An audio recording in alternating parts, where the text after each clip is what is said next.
Você já se perguntou quantas vezes é possível morrer sem deixar de respirar? Eu morri várias vezes diante do mesmo homem que, de mãos erguidas ao céu, pregava sobre a santidade do matrimônio aos domingos. O mesmo que, nas noites de terça-feira, me olhava nos olhos e dizia: "O jejum purifica sua alma, Clarice. Deus está te observando." E eu, de estômago vazio e coração cheio de dúvidas, acreditava que meu sacrifício era uma demonstração de amor a Deus e ao meu marido. Meu nome é Clarice Mendonça, tenho 58 anos hoje, e por quase 2 décadas vivi uma mentira cuidadosamente ornamentada com versículos bíblicos. Estou sentada na varanda da minha pequena casa em Campinas, observando a chuva que cai no jardim que plantei com minhas próprias mãos. Cada flor aqui representa uma pequena vitória sobre o passado que quase me consumiu por completo. São 5 horas da tarde e acabo de colocar água para ferver para meu chá de camomila. Hoje posso fazer isso sem pedir permissão a ninguém. Conheci Augusto na igreja que frequentávamos em Ribeirão Preto quando eu tinha apenas 22 anos. Ele, 10 anos mais velho, já era considerado um prodígio na congregação, formado em teologia, eloquente, respeitado pelos anciãos. Lembro-me perfeitamente do dia em que me notou pela primeira vez. Eu estava ajudando na organização da escola dominical, arrumando as cadeiras infantis coloridas, quando senti um olhar sobre mim.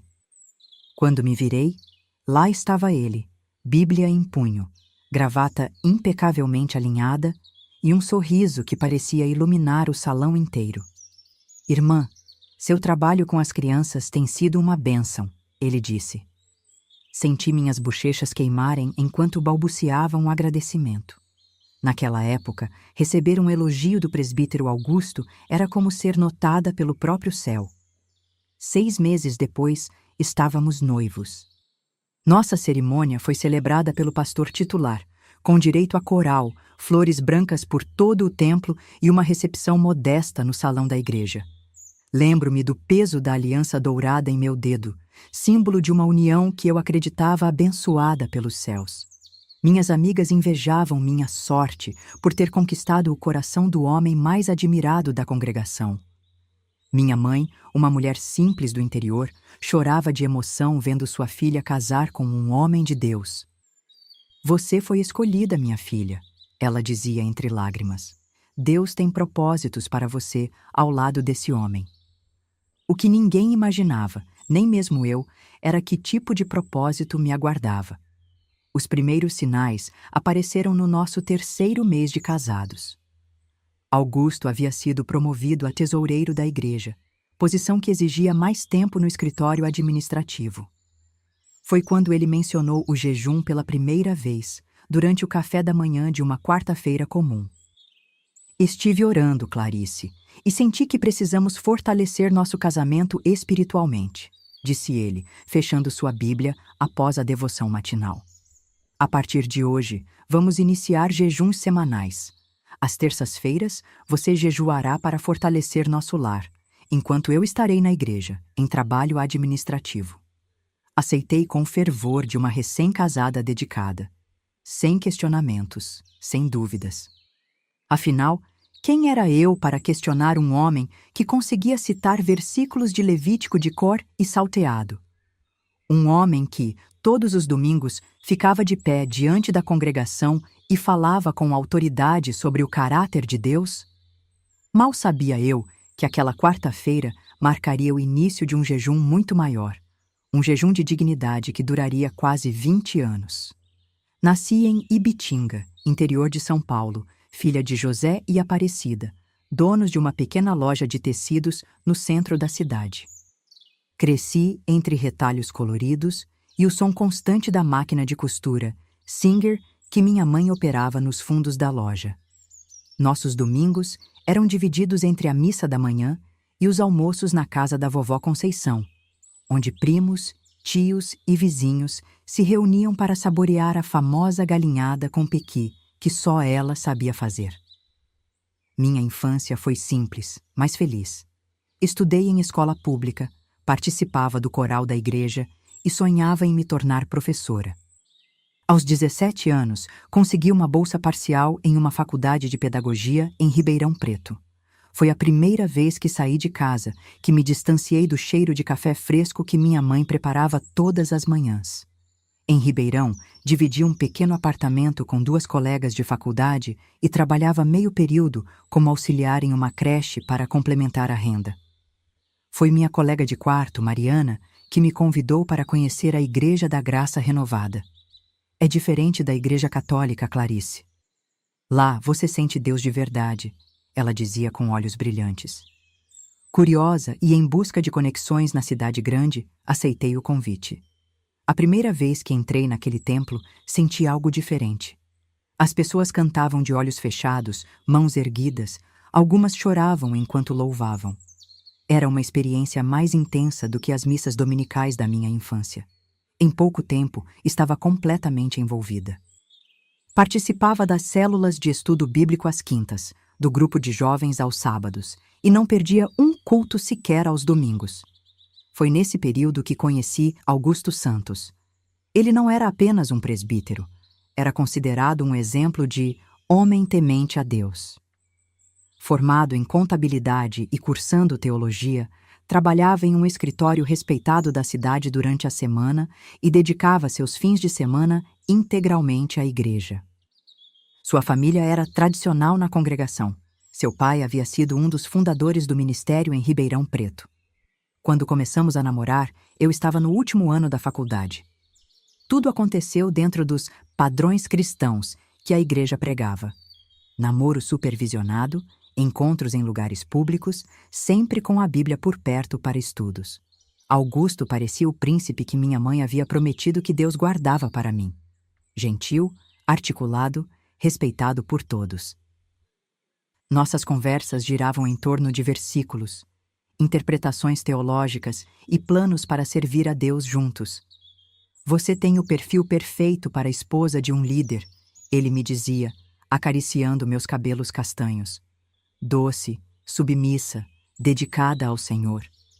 E eu me orgulhava desses elogios, sem perceber que cada palavra era um tijolo na construção da prisão que me aguardava. Nos casamos em 1992, em uma cerimônia que reuniu quase toda a congregação. Meus pais, ainda católicos, observavam tudo com uma mistura de orgulho e estranhamento. A lua de mel foi em Campos do Jordão, 7 dias em um chalé simples, mas aconchegante. Foi lá que tive minha primeira experiência sexual, algo que, apesar da intimidade natural entre recém-casados, Augusto transformou em uma experiência quase clínica, precedida por orações e seguida por leituras de trechos de Coríntios sobre os deveres conjugais. Nos primeiros anos de casados, moramos em uma casa modesta alugada próxima à igreja. Eu consegui emprego como professora do fundamental em uma escola municipal, e Augusto seguia em sua ascensão na hierarquia eclesiástica. Para todos que nos viam, éramos o casal exemplar. Ele, o dedicado homem de Deus. Eu, a esposa discreta e prestativa que apoiava seu ministério. O que ninguém via eram os pequenos sinais que começaram a aparecer. O controle sobre minhas roupas, minhas amizades, meus horários. A forma como ele gradualmente isolava-me das minhas antigas amigas da faculdade, classificando-as como más influências. O primeiro jejum foi apenas o começo. Com o tempo, aquilo que parecia um exercício espiritual se transformou em uma rotina de controle. Terças-feiras, dia de jejum para fortalecer nosso lar espiritual. Quintas-feiras, dia de jejum para a sustentação do ministério de Augusto. Domingos alternados, jejum para a purificação pessoal. Em alguns meses, eu estava jejuando 3 vezes por semana, enquanto Augusto raramente se privava de alimentação. Homens têm necessidades diferentes, ele explicava com seu tom doce, porém autoritário. Meu corpo precisa de energia para o trabalho físico e mental que Deus me confiou. Seu jejum é uma forma de suporte espiritual, compreende? E eu compreendia, ou acreditava compreender. Afinal, nas reuniões de mulheres da igreja, aprendíamos constantemente sobre submissão, sobre como ser uma auxiliadora idônea. A esposa de um presbítero carregava responsabilidades espirituais especiais, diziam. Eu estava orgulhosa por cumprir meu papel, mesmo quando meu estômago doía e minha cabeça latejava durante as aulas que ministrava na escola. Em 1994, Marta Oliveira chegou à nossa igreja. Recém-divorciada, com 2 filhos pequenos, buscava reconstruir sua vida após um casamento abusivo. Tive empatia imediata por ela, talvez porque, naquela época, eu já começava a perceber as correntes invisíveis que me prendiam. Marta era bonita de um jeito discreto.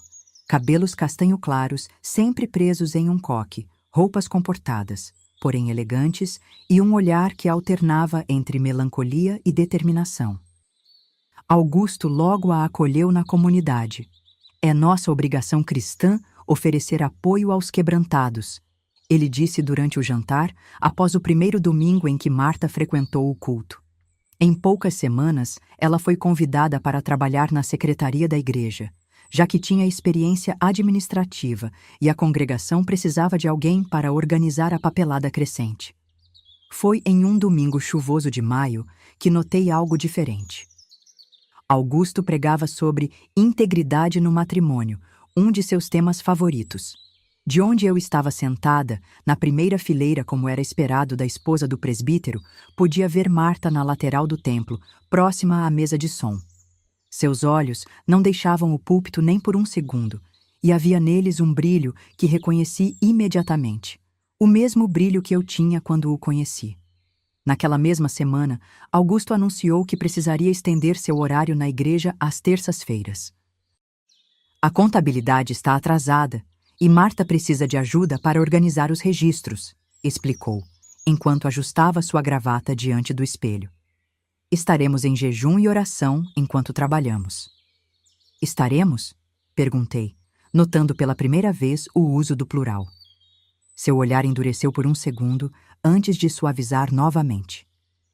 Sim, Clarice. Marta também está comprometida com jejuns regulares para sua restauração espiritual após o divórcio. Algo dentro de mim se inquietou, mas rapidamente reprimi qualquer suspeita. Quem era eu para duvidar de um homem de Deus? De meu próprio marido? Os meses seguintes trouxeram mudanças sutis. Augusto passou a se vestir com mais cuidado nas terças-feiras. Um perfume novo apareceu entre seus pertences. Um presente dos irmãos pelo trabalho na tesouraria, ele explicou quando questionei. Nossas noites íntimas, já escassas, tornaram-se praticamente inexistentes. Em uma manhã de sábado, enquanto lavava suas camisas sociais, encontrei uma mancha de batom na gola de uma delas. Não era vermelho forte, era um tom rosado, discreto, como os que Marta usava nos domingos. Confrontei-o, trêmula. Clarice, isso é decepcionante, respondeu com voz calma, quase entristecida. Está deixando o inimigo plantar sementes de desconfiança em seu coração. Essa mancha provavelmente é do batom que sua mãe deixou quando nos visitou no domingo passado. Minha mãe, aos 65 anos, não usava batom há pelo menos uma década. Naquela noite, Augusto decretou um jejum especial para mim. 3 dias completos para purificar meu coração da desconfiança e do espírito de Jezabel que estava tentando se apoderar de mim. E assim, com o estômago vazio e a alma pesada, comecei a entender que meu casamento era uma farsa cuidadosamente construída em nome de Deus. Os jejuns se intensificaram, assim como minhas suspeitas. O ano de 1995 avançava e meu corpo definhava. Perdi 12 quilos em 8 meses. Minhas colegas da escola municipal, onde lecionava, começaram a notar, fazendo comentários preocupados durante os intervalos no café dos professores. Clarice, você está bem? Parece tão abatida ultimamente, perguntou Solange, a professora de ciências, enquanto eu remexia uma salada sem apetite. Estou bem. É só uma disciplina espiritual que estamos praticando na igreja, respondi com um sorriso fraco que não alcançava meus olhos. Augusto, por outro lado, mantinha-se saudável e vigoroso. Para a congregação, éramos a imagem da devoção. Ele, o presbítero respeitado que sabia cada versículo de cor. Eu, a esposa submissa e magra que todos viam como exemplo de negação da carne. Apenas eu sabia que, enquanto meu estômago doía de fome nas noites de terça-feira, havia algo muito mais profundo sendo negado em minha vida. A verdade. Foi Dona Zulmira, a zeladora da igreja, quem me deu a primeira confirmação direta do que eu já suspeitava. Encontrei-a varrendo o saguão numa quinta-feira à tarde, quando fui deixar alguns materiais para a escola dominical. Aos 67 anos, Dona Zulmira era conhecida por sua língua afiada e olhos atentos, que nada deixavam passar. "Menina, você está sumida das reuniões de terça", comentou ela, apoiando-se em sua vassoura. "Agora só vem seu marido e aquela secretária. Ficam até tarde. Semana passada, quando vim limpar depois das 10, ainda estavam trancados na sala da tesouraria." Engoli em seco. "Trabalho administrativo, Dona Zulmira. A igreja está crescendo." Ela me olhou de cima a baixo, notando minha magreza, os olhos fundos, as mãos trêmulas. "Trabalho, é? E por que ela sai de batom borrado e blusa amassada? Que tipo de trabalho deixa uma mulher assim, me diz?" Fiquei em silêncio, sentindo o chão desaparecer sob meus pés. Dona Zulmira aproximou-se e baixou a voz. "Minha filha, tenho idade para ser sua mãe. Não é a primeira vez que vejo isso acontecer nas igrejas por onde passei. Homem que usa a Bíblia para controlar a esposa geralmente está escondendo algo. Abra seus olhos." Naquela noite, desobedeci pela primeira vez. Não jejuei como Augusto havia ordenado. Comi um prato de sopa escondida no banheiro, chorando silenciosamente para que ele não me ouvisse do quarto. Foi um pequeno ato de rebeldia, mas representou o primeiro tijolo removido do muro de mentiras que cercava minha vida. Nas semanas seguintes, comecei a observar mais atentamente. Notei como Marta e Augusto evitavam se olhar durante os cultos, mas sempre encontravam formas de se esbarrar acidentalmente nos corredores. Notei as reuniões administrativas que se estendiam cada vez mais, sempre às terças-feiras. Coincidentemente, meu dia de jejum mais rigoroso, quando eu deveria estar em casa, de joelhos, orando pela obra do Senhor. Em junho daquele ano, tive uma ideia ousada. Pedi à minha colega Solange que me emprestasse seu telefone celular. Algo raro na época, um Nokia recém-lançado que seu marido havia trazido de uma viagem ao exterior. Alegando uma emergência familiar, saí mais cedo da escola em uma terça-feira e me dirigi à igreja. Não entrei pelo portão principal. Contornei o terreno e me posicionei próxima à janela da sala da tesouraria, escondida atrás de uma árvore frondosa. De lá, podia ver parcialmente o interior da sala sem ser notada. O que testemunhei dilacerou meu coração em pedaços que nunca mais se juntariam completamente. Augusto, o homem que me fazia jejuar para purificar meu espírito, estava sentado em sua cadeira de presbítero. Marta, sentada em seu colo, tinha os braços enlaçados em seu pescoço. Sobre a mesa, não havia planilhas de tesouraria, apenas restos de um lanche que compartilhavam entre beijos. Tirei 2 fotos com o celular de Solange, minhas mãos tremendo tanto que quase deixei o aparelho cair. As imagens ficaram borradas, mas suficientemente claras para confirmar o inconfirmável. Voltei para casa em transe, carregando um segredo que pesava toneladas sobre meus ombros frágeis de mulher desnutrida. O confronto não veio imediatamente. Algo dentro de mim, talvez medo, talvez um último fio de esperança, me fez guardar aquelas fotos no fundo de uma gaveta de meias, escondidas como um pecado que não era meu. Durante 3 semanas, continuei fingindo, continuei jejuando. Continuei sendo a esposa exemplar do presbítero Augusto Santos, mas cada amém que saía de minha boca tinha gosto de cinzas.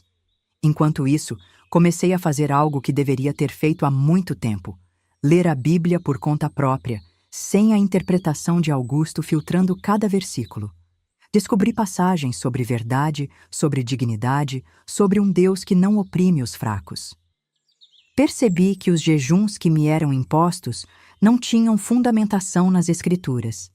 Eram instrumentos de controle disfarçados de piedade.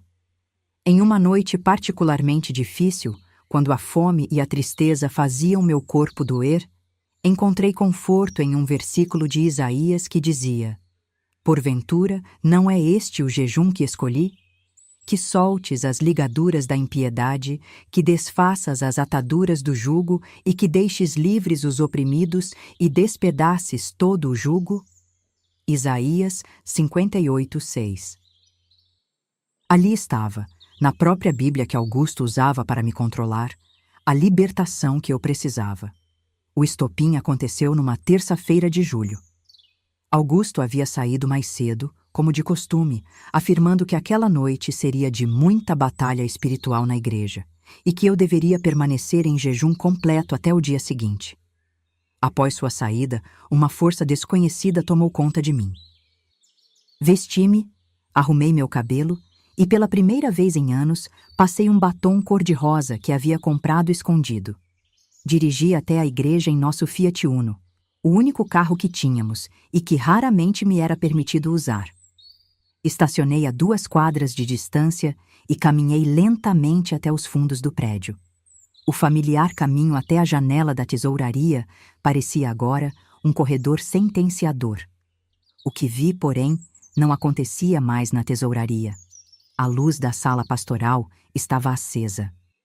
Através da fresta da janela mal fechada, vislumbrei Augusto e Marta sobre o sofá onde tantas vezes ele havia aconselhado casais em crise. A ironia era avassaladora. Sobre a mesa de centro, uma garrafa de vinho e 2 taças. Enquanto eu definhava em um jejum forçado, eles brindavam a minha ingenuidade. Não sei quanto tempo fiquei ali, paralisada. Minutos, talvez horas. Algo havia se rompido dentro de mim. Não apenas meu coração, mas as correntes invisíveis que me prendiam. Voltei ao carro e dirigi até a casa de Solange, a única pessoa que considerei segura naquele momento. Chegando lá, desabei. Entre soluços, contei tudo. Os jejuns forçados, as manipulações, as mentiras e, finalmente, a traição.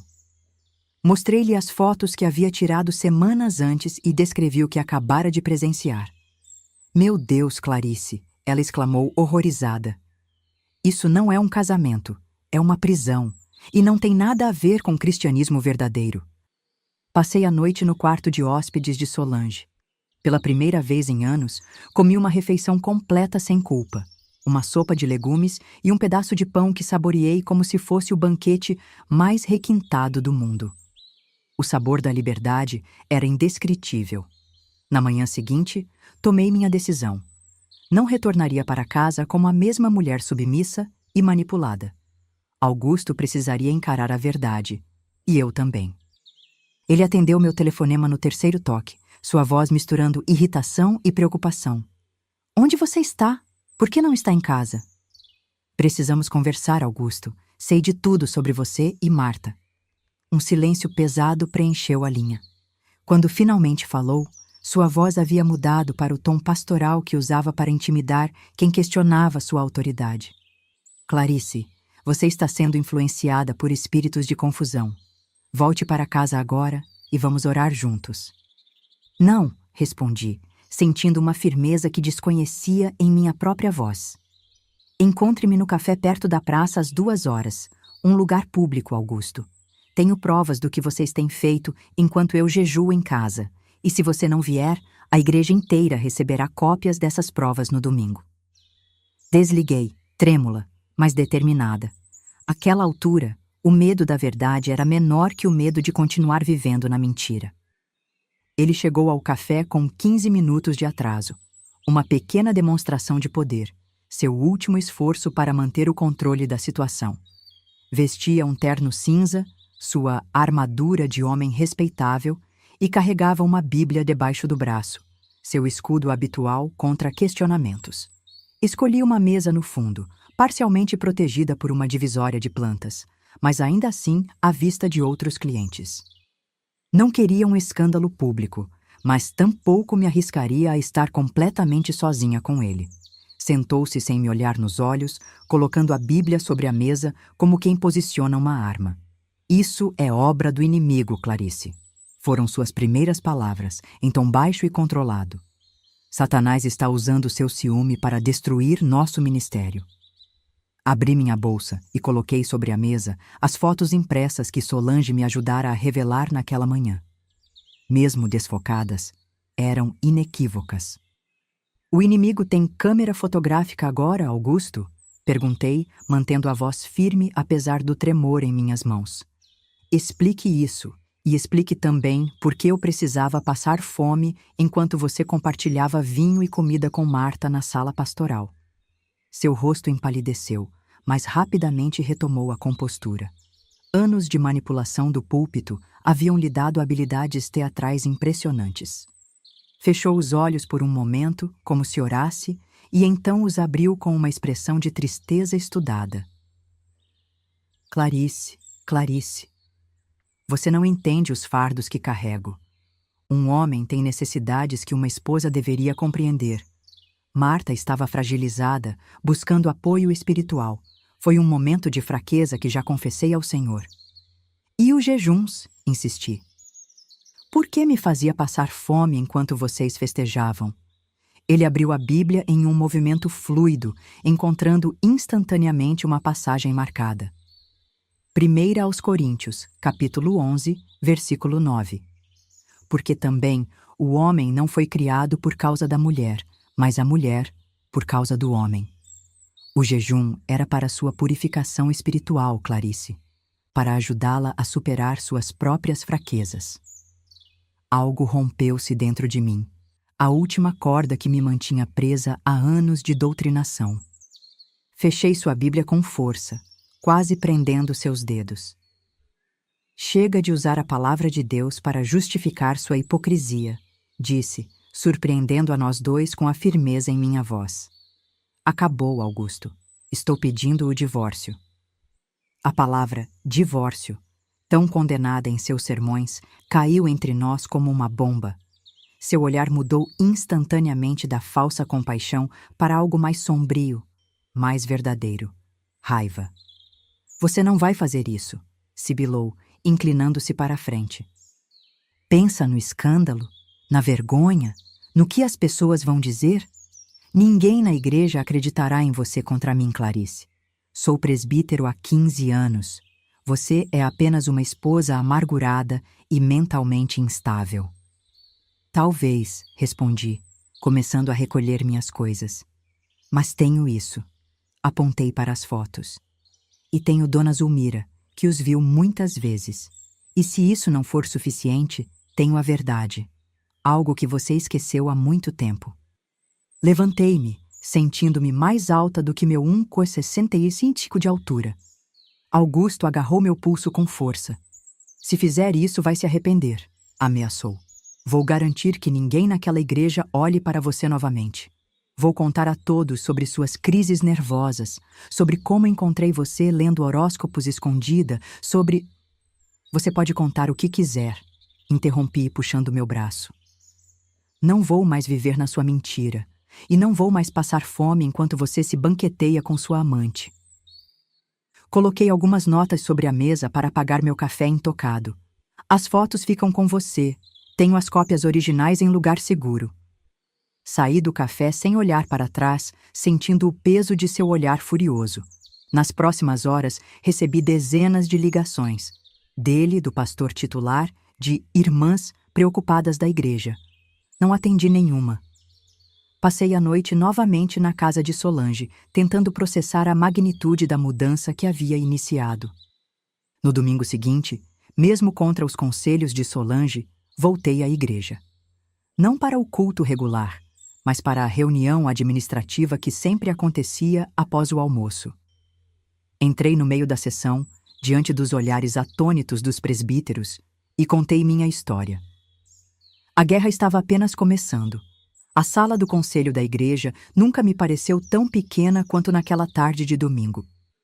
7 homens me encaravam ao redor da mesa oval de madeira escura. 6 presbíteros e o pastor Geraldo, todos vestindo ternos escuros como uniformes de uma mesma ordem. Augusto estava entre eles, sentado à direita do pastor, seu rosto uma máscara de piedosa preocupação. Irmã Clarice, Começou o pastor Geraldo, unindo as mãos sobre a Bíblia aberta à sua frente. Estamos profundamente preocupados com as acusações que você fez contra o presbítero Augusto. São alegações graves que podem destruir um ministério abençoado por Deus. Engoli em seco. Apesar do ar-condicionado, sentia gotas de suor escorrerem por minhas costas. Estava mais magra do que nunca, usando um vestido que antes me servia perfeitamente e agora parecia 2 números maior. Mas algo em mim havia crescido. Uma determinação que nem mesmo aqueles 7 homens poderiam diminuir. Não são alegações, pastor Geraldo. São fatos. Tenho provas. Mostrou essas provas para alguém fora da igreja? Perguntou o presbítero Arnaldo, o mais velho do grupo, com evidente preocupação. Ainda não, respondi, notando o suspiro coletivo de alívio. Mas isso dependerá do que acontecer aqui hoje. O que se seguiu foi um interrogatório de 4 horas. Não sobre a conduta de Augusto, mas sobre a minha. Questionaram minha fé, minha estabilidade mental, minha submissão às autoridades espirituais. Perguntaram se eu estava tendo pensamentos impuros ou se havia aberto brechas para o inimigo através de filmes ou músicas seculares. Augusto permanecia em silêncio calculado, ocasionalmente balançando a cabeça com tristeza, como se eu fosse uma ovelha perdida que ele, como bom pastor, tentara em vão resgatar. Quando finalmente pude mostrar as fotos, o pastor Geraldo mal as olhou antes de devolvê-las. Imagens desfocadas que podem ser interpretadas de várias maneiras, declarou. Além disso, a Bíblia nos ensina em 1 Timóteo que não se deve aceitar acusação contra presbítero, a não ser com 2 ou 3 testemunhas.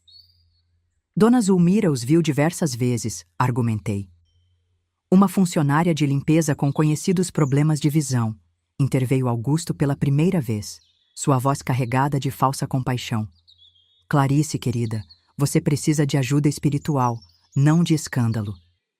Ao final daquela reunião, nenhuma decisão foi tomada além da recomendação de que eu buscasse aconselhamento espiritual com a esposa do pastor Geraldo e que Augusto e eu entrássemos em um período de restauração matrimonial.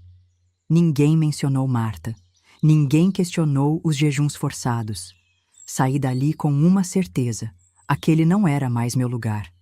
Na manhã seguinte, fiz 3 ligações que mudariam o curso da minha vida. A primeira foi para o diretor da escola, onde eu lecionava, explicando que precisaria de uma licença médica. A segunda foi para um advogado recomendado por Solange. A terceira foi para meus pais em Ibitinga.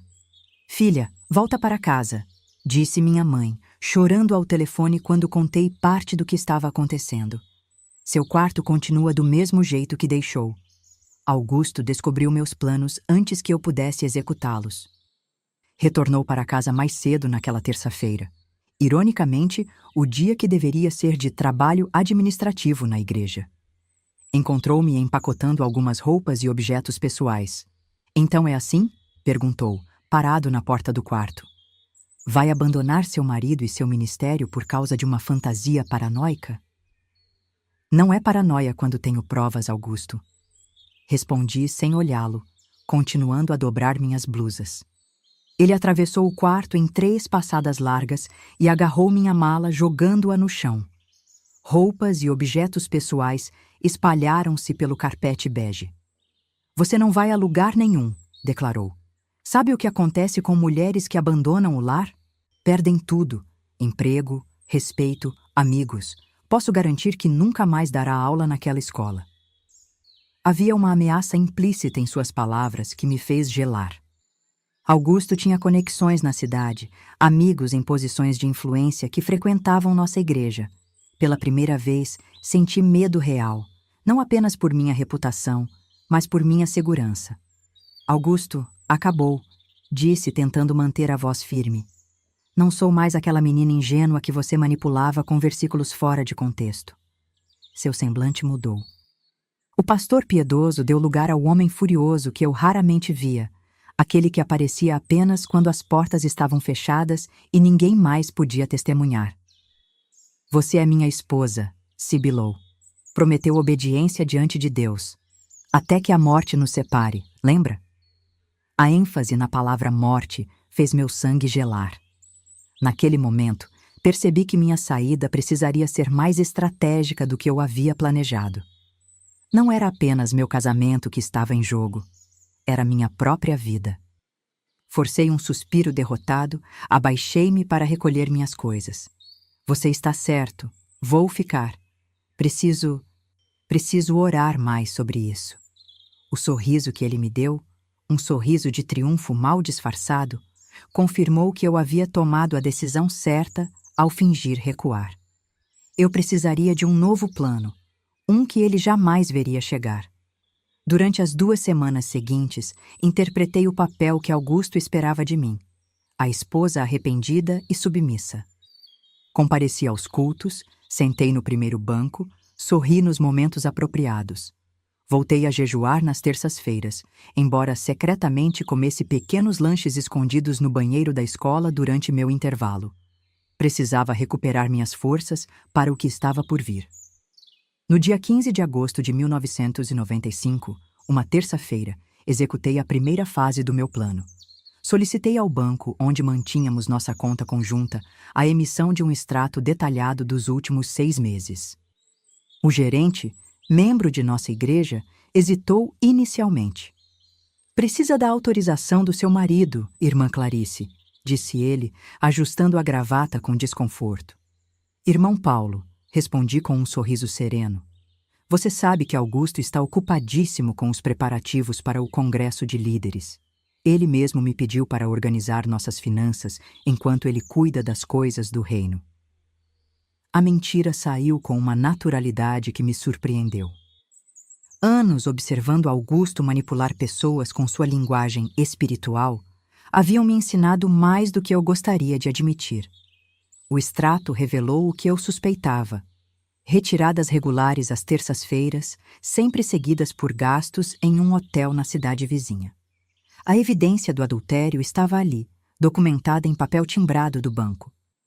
Mas descobri algo ainda mais perturbador: transferências significativas da conta da igreja para nossa conta pessoal, sempre disfarçadas como reembolso de despesas ministeriais. Augusto não estava apenas traindo sua esposa, estava desviando o dinheiro do dízimo dos fiéis.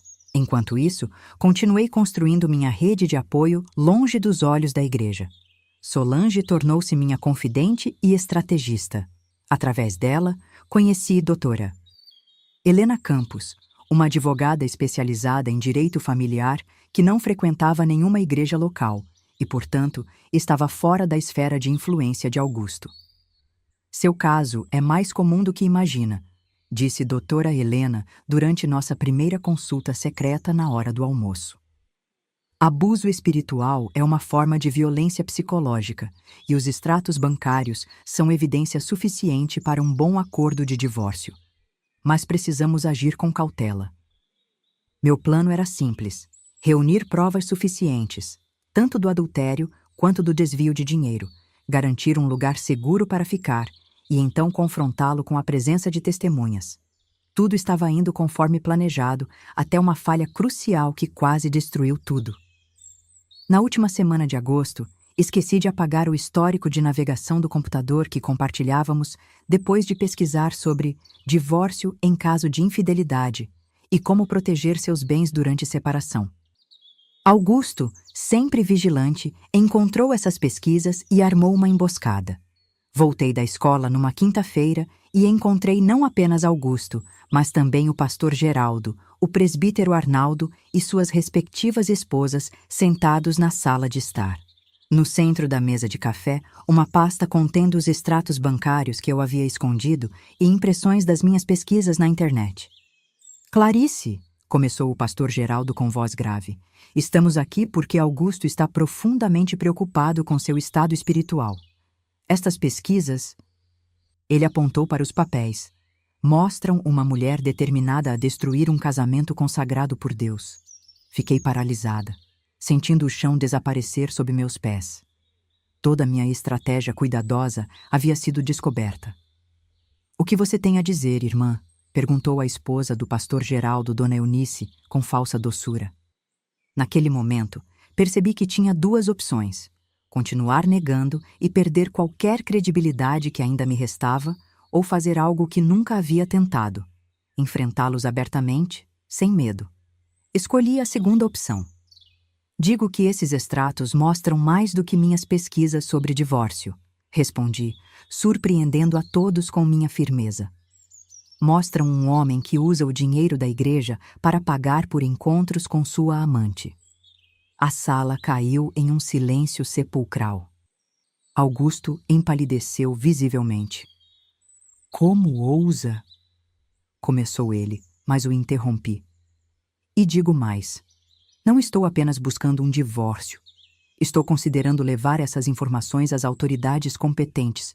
Desvio de dinheiro é crime, não apenas pecado. Foi meu primeiro confronto direto, sem recuo, sem máscaras.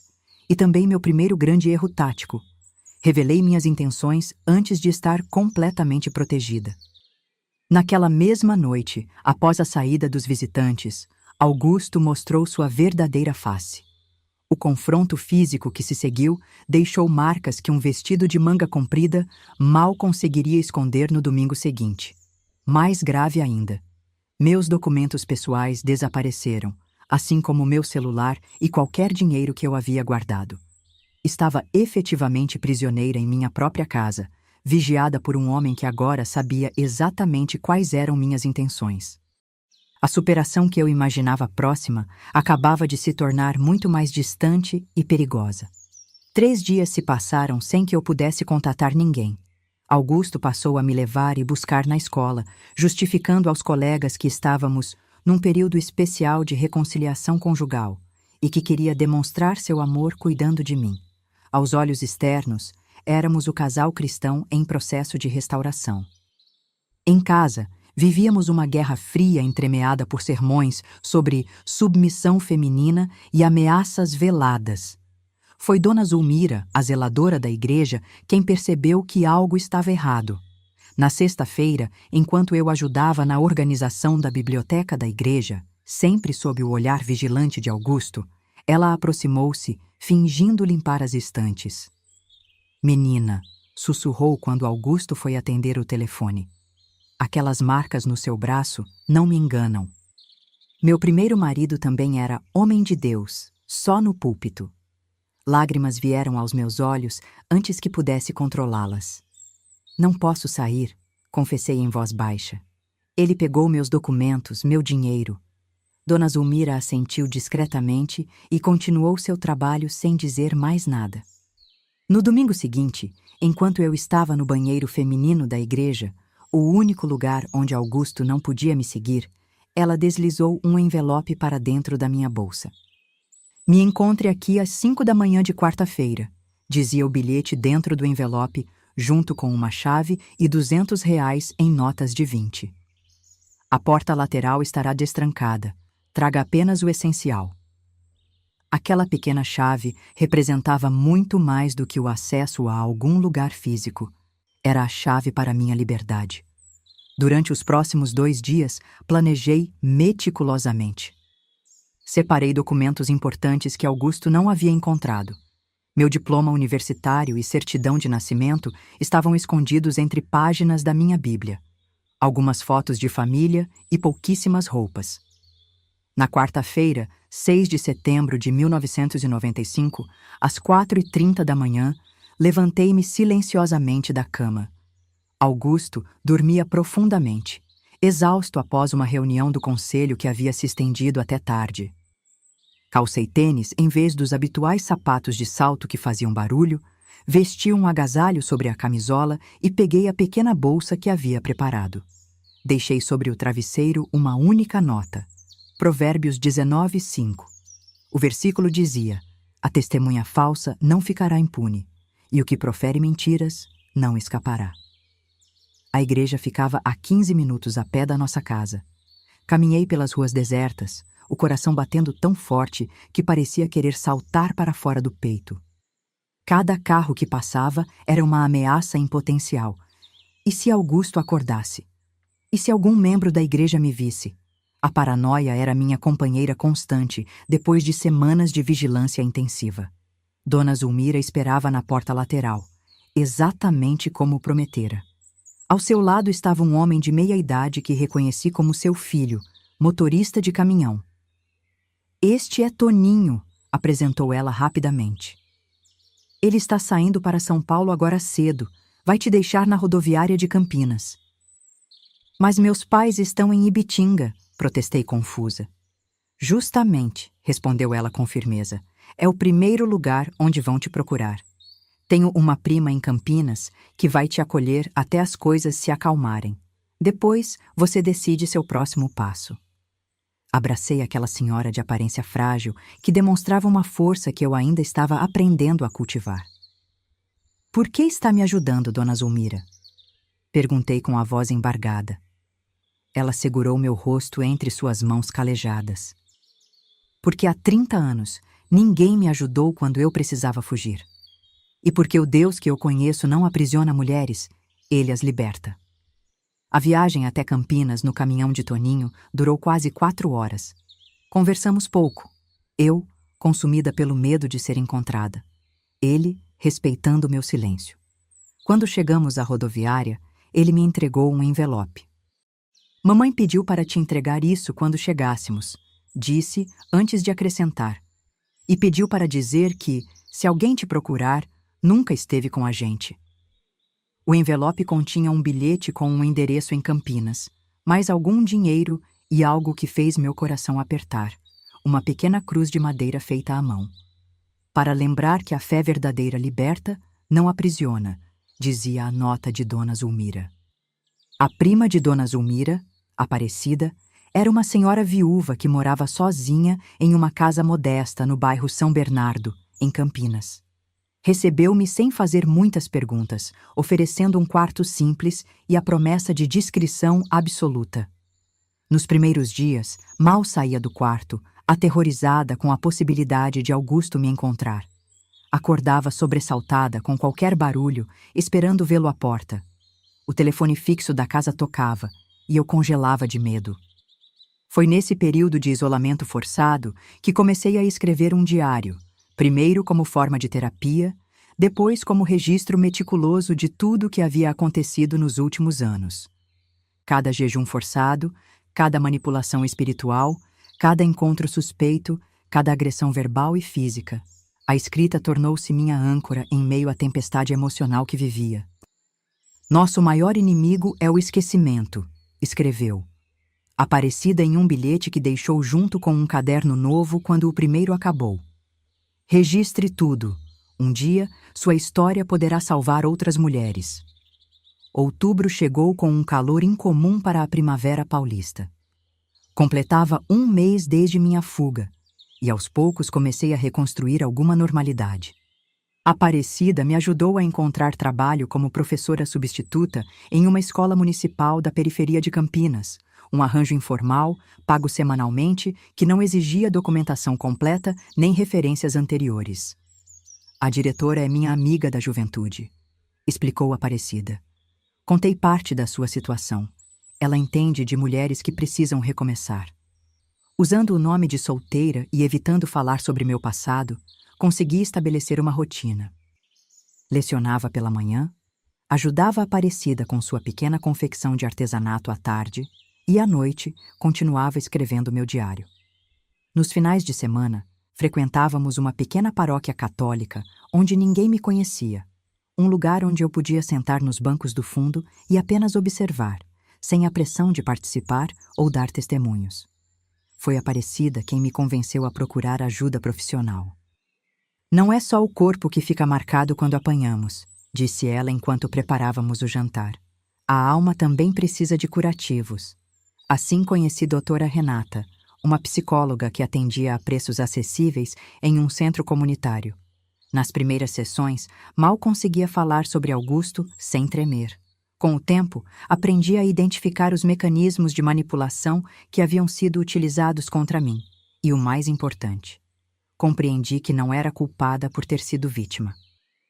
"O abuso espiritual é particularmente cruel", explicou-me doutora Renata, "porque utiliza o que há de mais sagrado para a pessoa, sua fé, como instrumento de controle.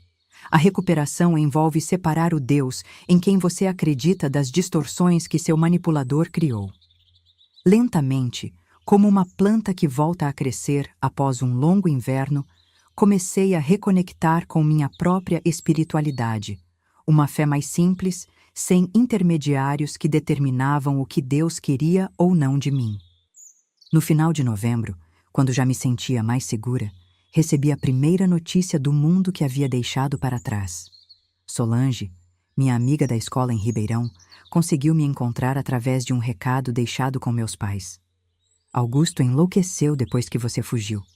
Contou-me por telefone, falando rapidamente como se temesse ser descoberta. Primeiro disse que você estava em retiro espiritual. Depois espalhou que você tinha tido um colapso nervoso e estava internada. Agora ele diz a todos que você o abandonou por outro homem. Senti um aperto no peito, uma mistura de raiva e tristeza. E Marta? Perguntei, referindo-me à secretária. Esse é o mais interessante, respondeu Solange com uma nota de satisfação na voz. Logo depois que você saiu, alguns membros começaram a questionar o relacionamento deles. Dona Zulmira parece ter plantado algumas sementes de dúvida. 2 semanas depois, Marta pediu transferência para outra filial da igreja, em Sorocaba. A conversa com Solange revelou algo mais preocupante. Augusto havia contratado um investigador particular para me encontrar. Ele está obcecado, Clarice. Diz a todos que precisa resgatar você de seu desvio espiritual. Desligamos com a promessa de mantermos contato esporádico e sempre através de números públicos, nunca diretamente para a casa de Aparecida. A notícia sobre o investigador particular trouxe de volta todos os meus temores. Comecei a mudar meus trajetos diariamente, a olhar por sobre o ombro constantemente, a suspeitar de qualquer carro que estacionava por muito tempo na rua. 3 dias depois dessa ligação, notei um homem desconhecido fotografando a escola onde eu lecionava. Na semana seguinte, o mesmo homem, um senhor de meia idade com um bigode espesso e sempre usando um chapéu, apareceu próximo à casa de Aparecida. Ele nos encontrou, disse a Aparecida com voz trêmula, fechando rapidamente as cortinas da sala. Precisamos fazer algo. Foi nessa mesma noite que tomei uma decisão que mudaria definitivamente o rumo da minha história. Era hora de parar de fugir. Se continuasse correndo, estaria para sempre presa ao medo. Precisava enfrentar Augusto uma última vez, em meus próprios termos. Com a ajuda de doutora Renata, elaborei um plano. Primeiro, procurar oficialmente a Delegacia da Mulher para registrar as agressões sofridas e solicitar uma medida protetiva.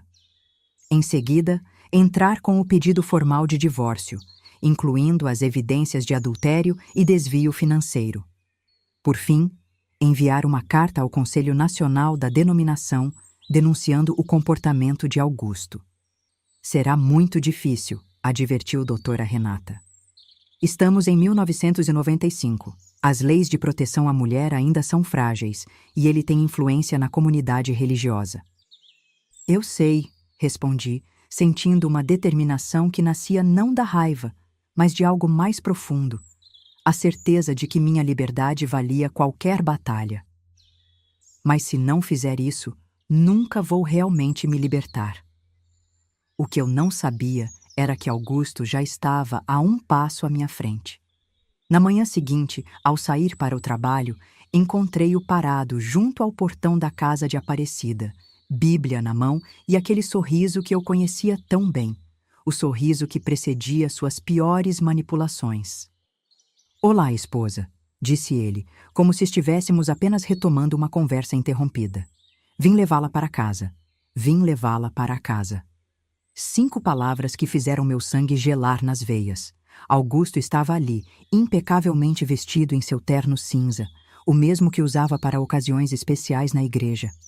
Seu perfume amadeirado, que um dia eu associara à segurança e agora só me trazia náusea, pairava no ar da manhã. O sorriso em seu rosto era confiante, quase paternal, como se estivesse buscando uma criança desobediente que havia fugido após uma travessura. Meu primeiro instinto foi correr para dentro da casa, trancar a porta e fingir que aquele encontro nunca havia acontecido. Mas algo dentro de mim, talvez as semanas de terapia, talvez as páginas e páginas de desabafo em meu diário, talvez simplesmente o cansaço de viver com medo, me manteve ali, encarando-o. Esta não é minha casa, Augusto. E você não é mais meu marido, exceto no papel. Seu sorriso vacilou por um instante, mas logo se recompôs. Ele deu um passo em minha direção e notei que segurava não apenas a Bíblia, mas também um buquê de lírios, minhas flores favoritas. Um detalhe que ele jamais esquecia, mesmo nos piores momentos. Clarice, Clarice, sei que errei, vim pedir perdão. Sua voz estava embargada, os olhos marejados, a mesma performance emocional que já havia presenciado tantas vezes no púlpito. Passei por um período de provação, de fraqueza da carne, mas Deus tem me restaurado. A igreja inteira está orando por nossa reconciliação. Antes que pudesse responder, a porta atrás de mim se abriu. Aparecida surgiu, pequena, mas imponente, olhando Augusto de cima a baixo, como quem avalia uma ameaça. "Bom dia", disse ela secamente. "O senhor está em propriedade privada. Se não for convidado a entrar, sugiro que se retire." Augusto ampliou seu sorriso, estendendo a mão para a Aparecida com a desenvoltura de quem está acostumado a conquistar estranhos com seu carisma. "A senhora deve ser a senhora Aparecida. Sou Augusto, marido da Clarice.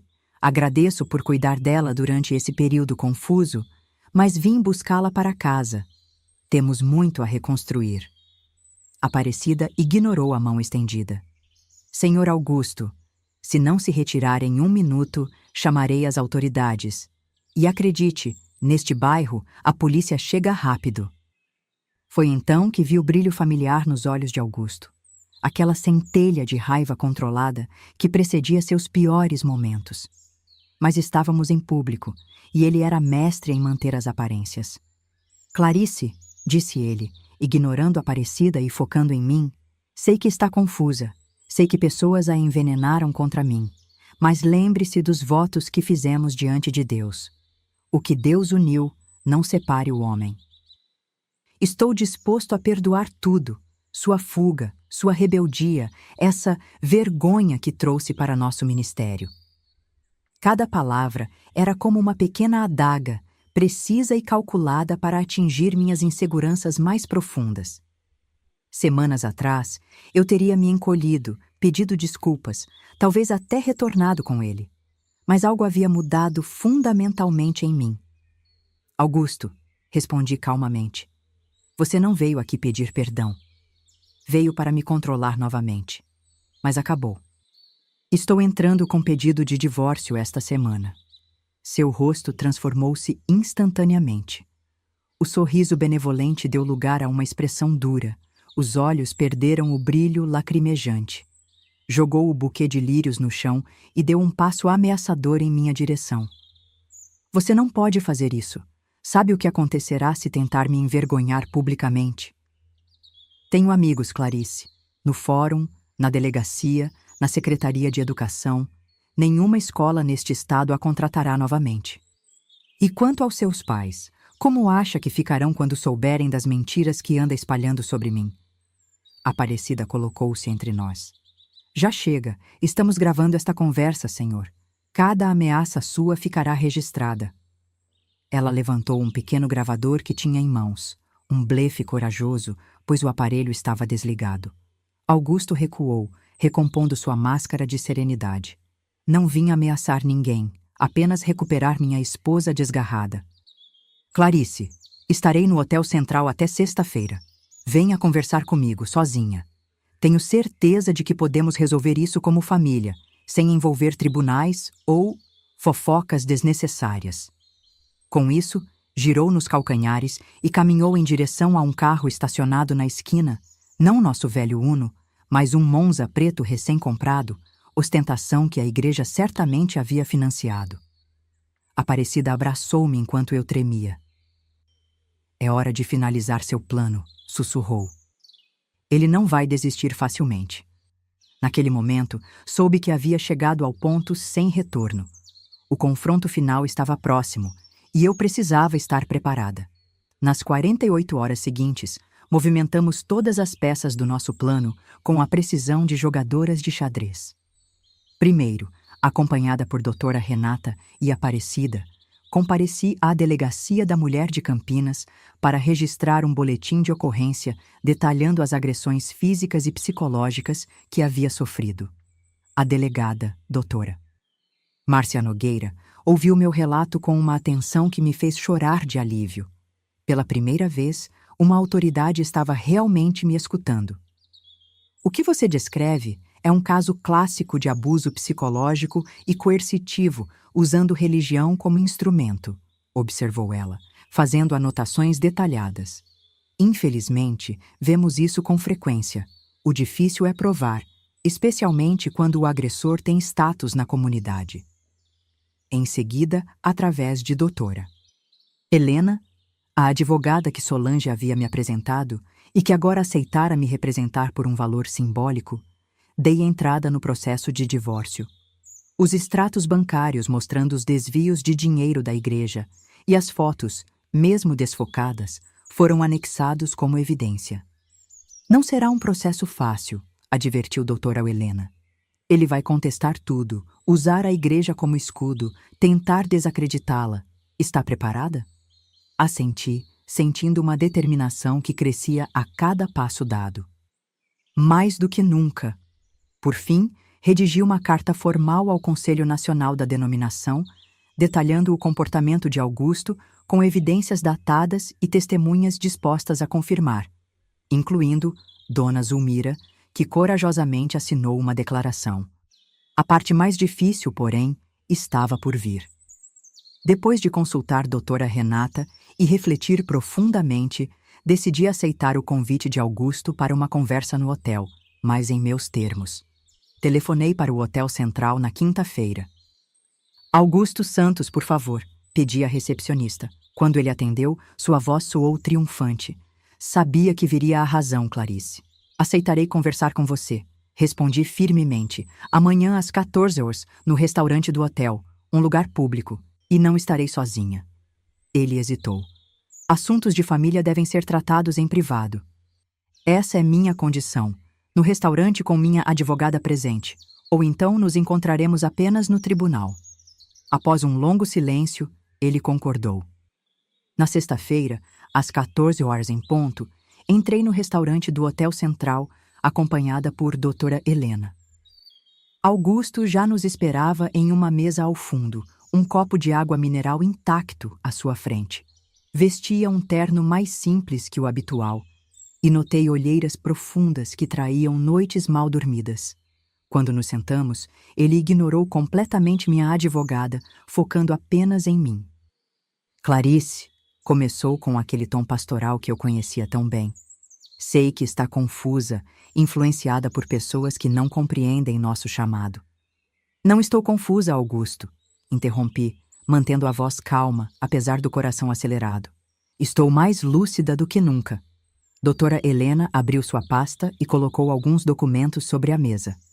Senhor Santos, minha cliente está solicitando divórcio por motivo de adultério comprovado e violência doméstica. Temos evidências substanciais que preferimos não expor publicamente, por respeito à instituição religiosa que o senhor representa. O rosto de Augusto empalideceu, mas logo se recompôs. Isso é absurdo. Clarice sempre foi emocionalmente instável. Qualquer evidência foi fabricada durante sua crise mental. Foi nesse momento que fiz algo que jamais imaginei ser capaz. Ri. Uma risada breve, mas autêntica, que o pegou completamente desprevenido. Augusto, passei anos acreditando que era desequilibrada por questionar suas mentiras. Não mais. Tenho aqui. Peguei meu diário da bolsa. Registros detalhados de cada manipulação, cada agressão, cada desvio financeiro. E tenho testemunhas dispostas a confirmar. Ninguém acreditará em você contra mim, ele sibilou, inclinando-se para a frente. Sou um homem de Deus respeitado. Você é apenas uma mulher amarga. Foi então que coloquei sobre a mesa minha cartada final, um pequeno gravador que havia ligado discretamente ao sentar. Esta conversa está sendo gravada, Augusto. Cada ameaça, cada tentativa de me desacreditar. E sabe o que mais? Cópias deste diário e das evidências financeiras já estão em mãos seguras. Se algo acontecer comigo, se você tentar me prejudicar de qualquer forma, tudo virá à tona. Não apenas para a igreja, mas para a polícia. Pela primeira vez desde que o conhecera, viu que se escondia por trás das máscaras de Augusto. Medo. Medo genuíno de ser exposto, de perder seu precioso status, de enfrentar consequências reais por suas ações. "O que você quer?", perguntou finalmente, a voz despida de qualquer autoridade pastoral. "Liberdade", respondi simplesmente. "Assine o divórcio sem contestação. Afaste-se da minha vida. E talvez, apenas talvez, eu não envie essas evidências para cada membro do Conselho Nacional." Dora. Helena empurrou os papéis do divórcio em sua direção, junto com uma caneta. Após o que pareceu uma eternidade, Augusto os assinou com uma mão trêmula. Quando me levantei para sair, ele agarrou meu pulso. Não com força, mas com desespero. "Você vai se arrepender disso. Sem mim, sem a igreja, quem é você?" Gentilmente, retirei sua mão do meu pulso e sorri. "Estou prestes a descobrir, Augusto, e mal posso esperar." O divórcio foi finalizado com uma rapidez surpreendente, considerando a complexidade usual desses processos. Augusto, temendo a exposição pública das evidências que eu possuía, não apenas deixou de contestar, mas facilitou todos os trâmites.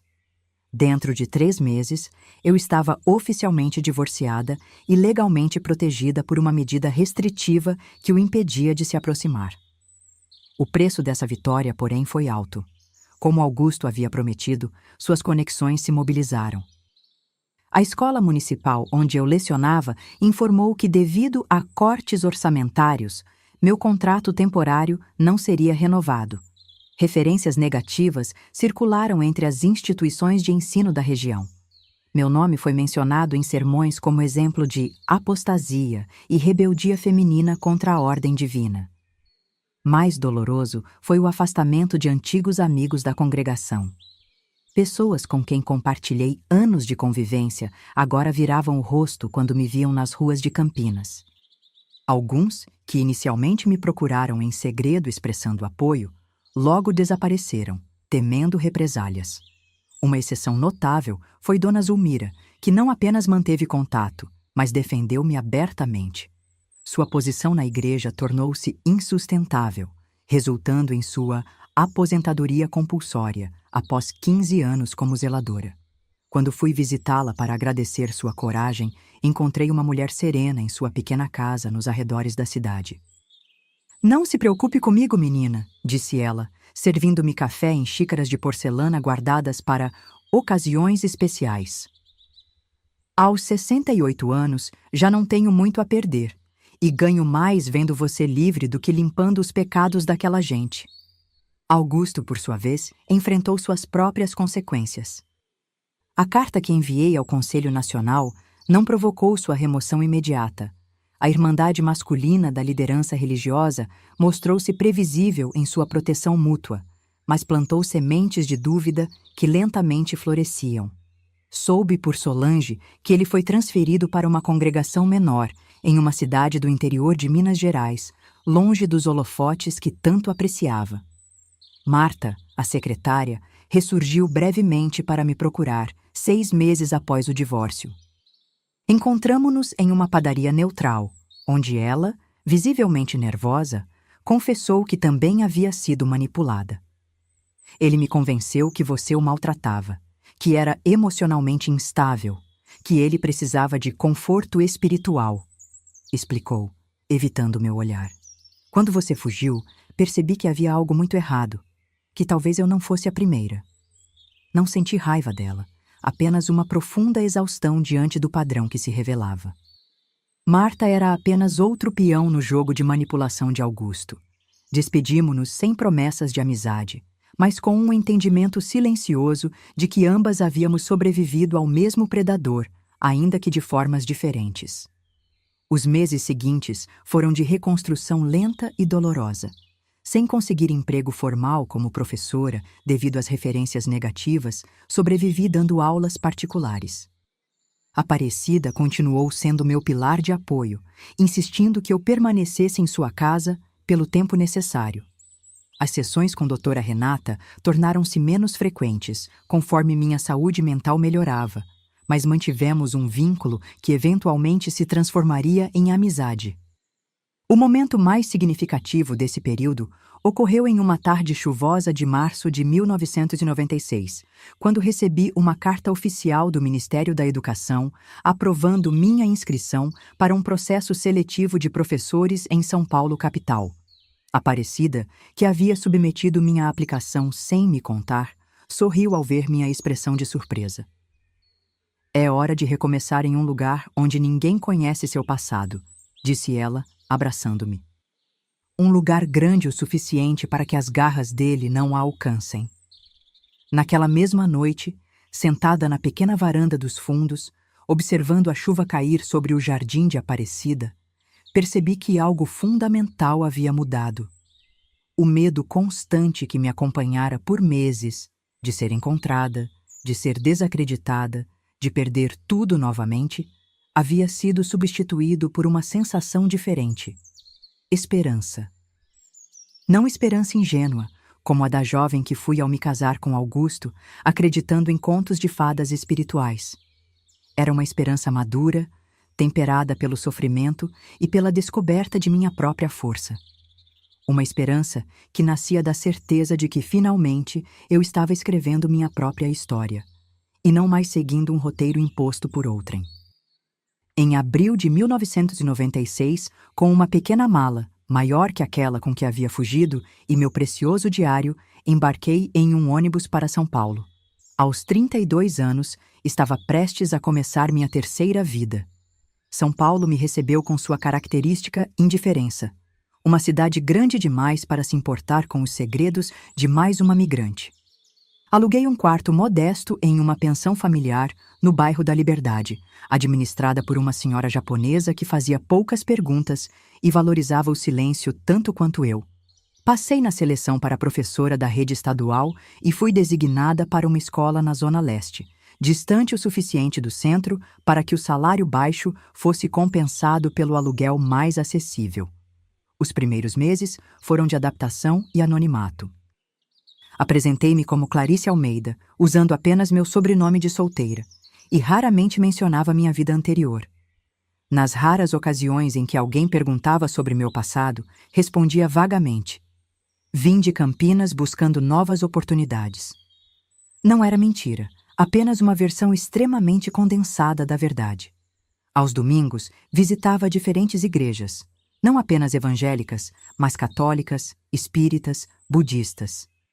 Não buscava uma nova afiliação religiosa, mas tentava compreender como a espiritualidade podia ser vivida de formas tão diversas. Essa peregrinação espiritual me ajudou a separar gradualmente a fé genuína da manipulação que havia experimentado. "A fé verdadeira não precisa de correntes", escrevia em meu diário após essas visitas.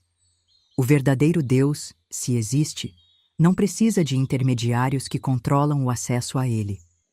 Em 1998, conheci Roberto na biblioteca municipal onde eu frequentava para preparar minhas aulas.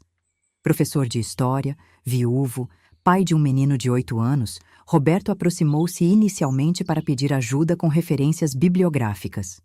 Nossos encontros casuais na biblioteca tornaram-se conversas no café da esquina, depois almoços aos sábados, sempre com seu filho Miguel. Durante quase um ano, mantive Roberto a uma distância segura. Quando finalmente me convidou para jantar, apenas nós dois desta vez, precisei enfrentar o medo que havia se enraizado em mim. "Não estou pronta para um relacionamento", confessei no restaurante simples onde nos encontramos. "Por causa do seu ex-marido?", perguntou ele diretamente. Congelei, pega de surpresa. Nunca havia mencionado Augusto ou meu casamento anterior. "Como você?" "Clarice, trabalho com história. Sei reconhecer quando alguém carrega um passado que dói para lembrar", respondeu gentilmente. "Não precisa me contar nada que não queira. Só quero que saiba que não tenho pressa.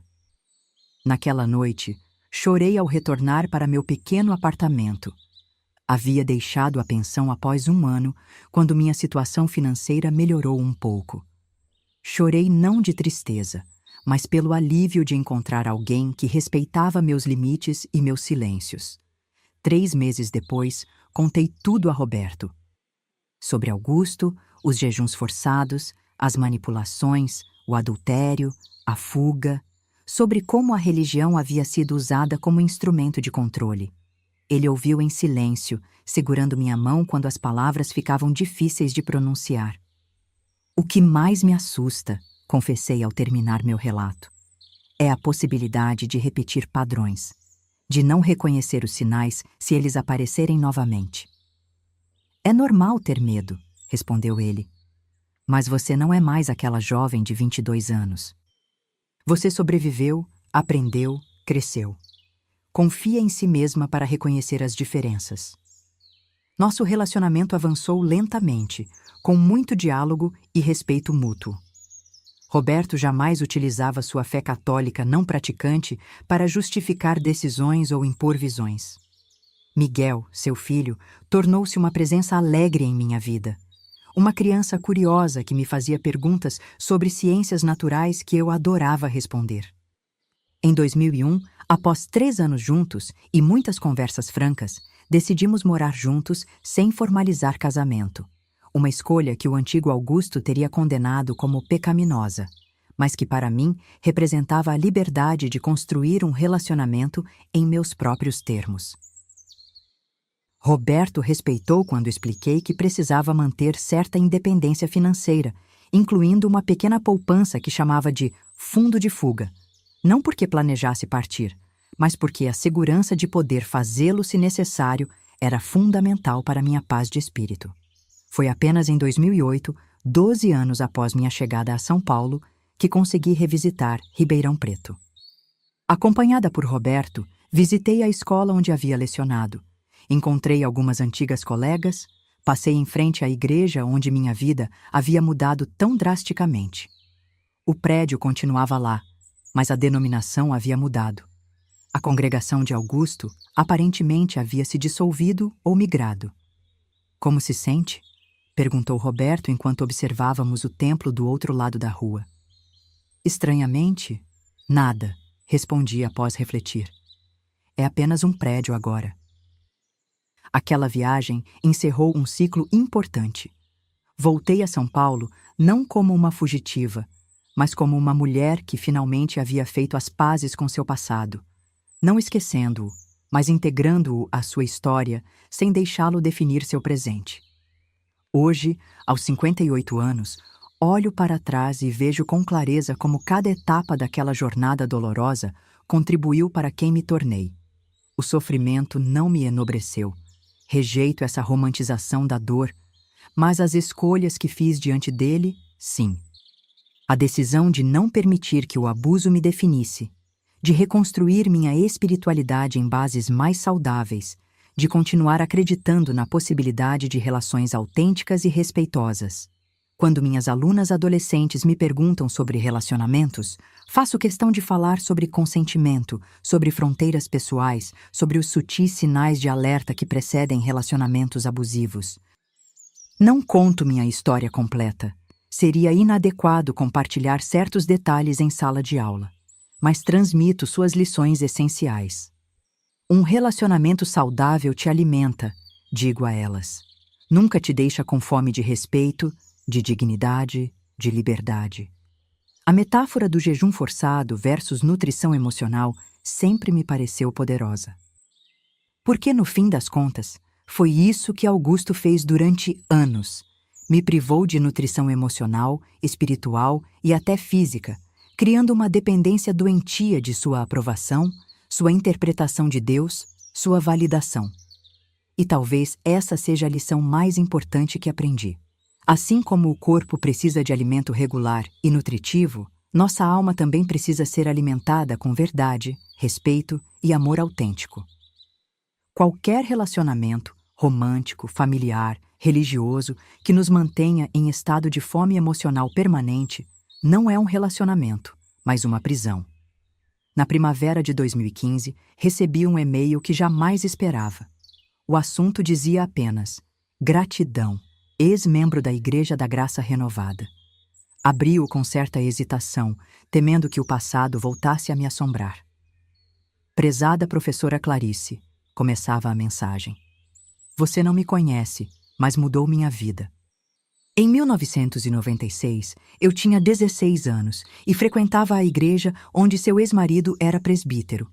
Presenciei sua denúncia ao conselho e, embora na época tenha acreditado nas mentiras que contaram sobre você, suas palavras plantaram uma semente em mim.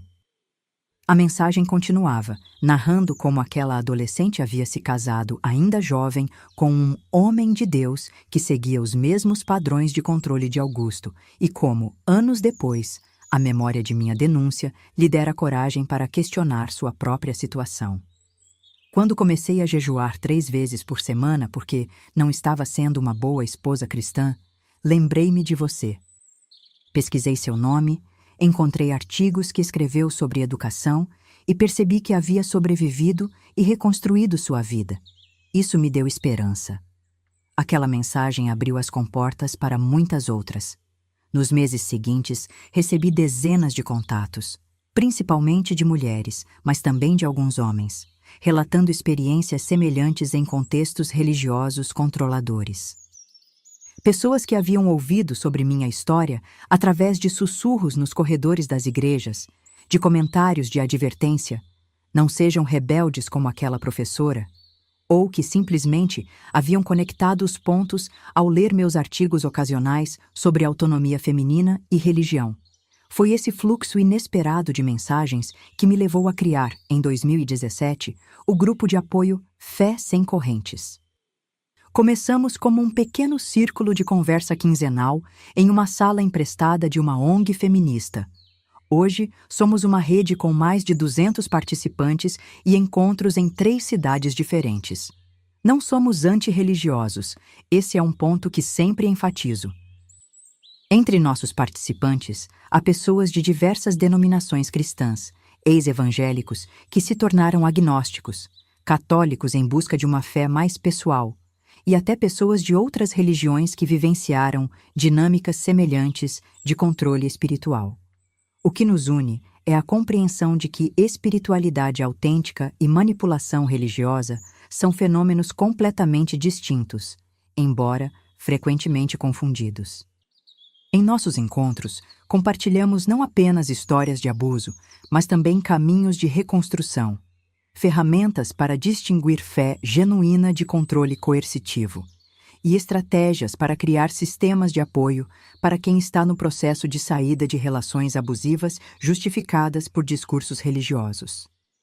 Roberto, que inicialmente tinha receio sobre meu envolvimento com o grupo, você tem certeza que está pronta para mergulhar nessas memórias novamente? Tornou-se um dos maiores apoiadores da iniciativa. Miguel, agora um jovem adulto formado em psicologia, ocasionalmente participa como facilitador voluntário. Em 2020, durante a pandemia, nossos encontros migraram para o formato virtual, o que inesperadamente expandiu nosso alcance. Pessoas de pequenas cidades do interior, que jamais teriam acesso a grupos presenciais similares, puderam se juntar às nossas conversas. Mulheres que ainda estavam em relacionamentos controladores e não conseguiriam sair de casa para um encontro presencial, encontraram em nossos grupos online um espaço seguro para começar a questionar suas realidades. Foi através desses encontros virtuais que, em setembro de 2022, tive um dos momentos mais impactantes de minha jornada. Entre os novos participantes de uma sessão sobre jejum como instrumento de controle, estava uma senhora de aproximadamente 70 anos que mantinha sua câmera desligada. Ao final da conversa, quando abrimos para perguntas e comentários, ela ativou o microfone com voz trêmula. Clarice, sou eu, Marta. O tempo pareceu congelar. Marta, a secretária, a outra mulher, a figura que por anos povoou meus pesadelos como cúmplice e vítima simultaneamente. Por um momento, considerei encerrar a chamada, proteger-me daquele passado que surgia sem aviso. mas algo na fragilidade de sua voz me deteve. Estou aqui, Marta, respondi simplesmente. Queria que soubesse. Ele fez a mesma coisa comigo depois. Os jejuns, o controle, tudo. Quando fiquei doente com anemia severa, ele encontrou outra secretária mais jovem. O ciclo continuou. Sua voz embargou. Demorei décadas para entender o que aconteceu conosco, para perdoar a mim mesma. Seu grupo, suas palavras hoje. Obrigada. Aquele encontro inesperado trouxe um tipo de fechamento que eu jamais havia buscado conscientemente. Marta e eu conversamos em particular nas semanas seguintes. Não nos tornamos amigas íntimas, mas estabelecemos uma conexão baseada na compreensão compartilhada de um trauma específico que poucas pessoas conseguiriam realmente entender. E quanto a Augusto? Soube, através de antigos contatos, que ele continua no ministério, embora em uma posição muito menos proeminente, em uma pequena congregação do interior. Já não tem o mesmo poder ou influência de antes, mas ainda encontra ovelhas vulneráveis para sua manipulação. Essa realidade já não me consome como antes. Aprendi que não posso salvar todas as potenciais vítimas, mas posso oferecer acolhimento àquelas que encontram seu próprio caminho para a liberdade. Se você está se perguntando se também vivencia uma forma de abuso espiritual, deixo aqui as perguntas que costumamos sugerir em nosso grupo como ponto de partida para reflexão. Sua fé te alimenta ou te deixa constantemente faminto e inseguro? Seus líderes espirituais facilitam seu acesso direto ao divino ou se posicionam como intermediários indispensáveis? Você se sente livre para questionar interpretações ou é punido por suas dúvidas? Os sacrifícios pedidos são igualmente distribuídos ou recaem mais pesadamente sobre alguns grupos, mulheres, jovens, convertidos recentes? Minha jornada começou com jejuns forçados que me privavam não apenas de alimento físico, mas de dignidade, autonomia e verdade. Hoje, aos 58 anos, escolho conscientemente o que alimenta meu corpo, minha mente e minha alma. E quando jejuo, porque ocasionalmente ainda o faço, por escolha própria e em meus próprios termos, é para clarear pensamentos e conectar-me com o que há de mais profundo em mim. Não sou mais a jovem Clarice que se curvava diante de versículos distorcidos. Também não sou apenas uma sobrevivente de abuso. Sou uma mulher inteira, complexa, ainda em evolução. Uma mulher que aprendeu que a liberdade mais preciosa é aquela que nos permite definir nossa própria relação com o divino, com os outros e com nós mesmos, sem intermediários que exigem nossa fome como prova de devoção. E isso, essa liberdade duramente conquistada, é algo que ninguém jamais poderá me tirar novamente.